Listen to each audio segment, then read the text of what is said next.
right, you are on. Many of us have experienced putting things off until later, and when later comes, it's too late and the day's gone. So when Charlie Chan said waiting for tomorrow is a waste of today, I think it's true. 3 examples that I'm going to be giving is having to do with a relationship, making an appointment, and doing some type of work that needs to be done. So waiting for tomorrow is a waste of today. For me, my boyfriend's always late for everything. So there was one day we were supposed to go see a movie, and it was 12. The movie started at 2. I waited for 3 hours instead of leaving a half an hour when we were supposed to. And by the time he did come, I didn't even want to see the movie anymore because the next movie wasn't until like 6 or something like that. And we ended up just not doing anything at all, so the whole day was wasted. The other example I had was being here at school. I was supposed to make an appointment with the counselor, and I was just like, oh, I have all these things to do. And by the time I got around to doing it, the counseling center was closed. My third example is having other things to do besides my homework.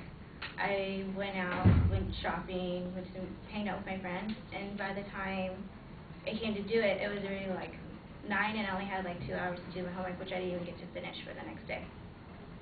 So to sum up my points,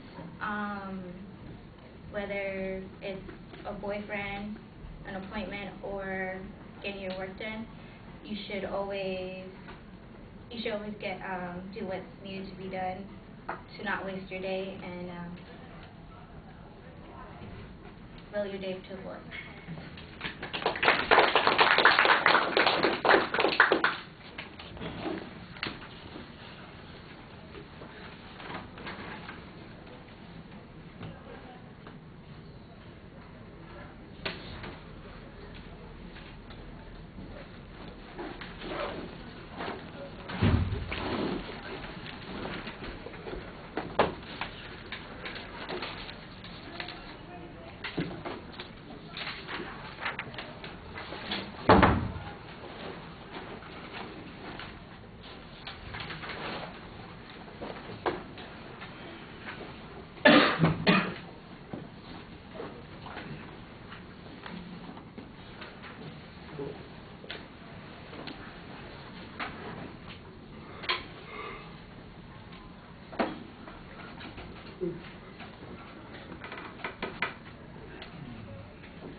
All right, the opening is okay. You're pretty clear in the topic and your point of view. I thought you did have a good setup of what the supporting structure is going to be, although some of them sounded a little bit vague. When you got to them, they were a little clearer. And I did think that you followed that organizational pattern internally, and I appreciated that.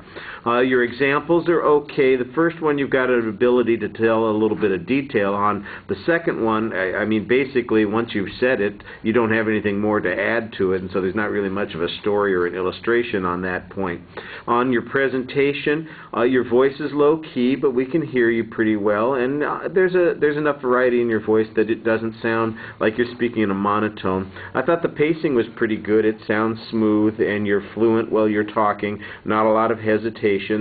Your gestures, you have a couple of good indicators, but you're also doing some arm swinging. When you notice it, it'll be a little bit like a, kind of back and forth sort of thing, and I think that's where your nervous energy comes out, which is interesting because the other place that your nervousness comes out is for the first minute and 20 seconds of the speech. You have your 2 feet next to each other in a spot on the ground, and you are not moving from that point, and that looks a little constrained. Now, when you got toward the end of the speech, you relax a little bit, you kind of widen your stance, and you looked a lot more comfortable then. And so I think that you need to get to that spot earlier in the presentation. Your eye contact with the audience is really good.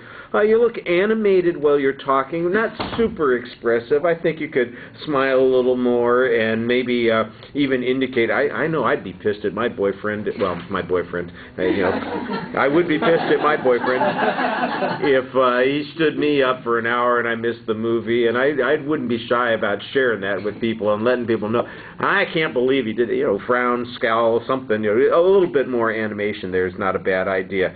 At the end of the speech, you had a pretty good summary of the point that you were trying to make, not the whole speech, but here's the idea that I was talking about, and that's really what we're looking for. That's a pretty good exit. All right, thank you.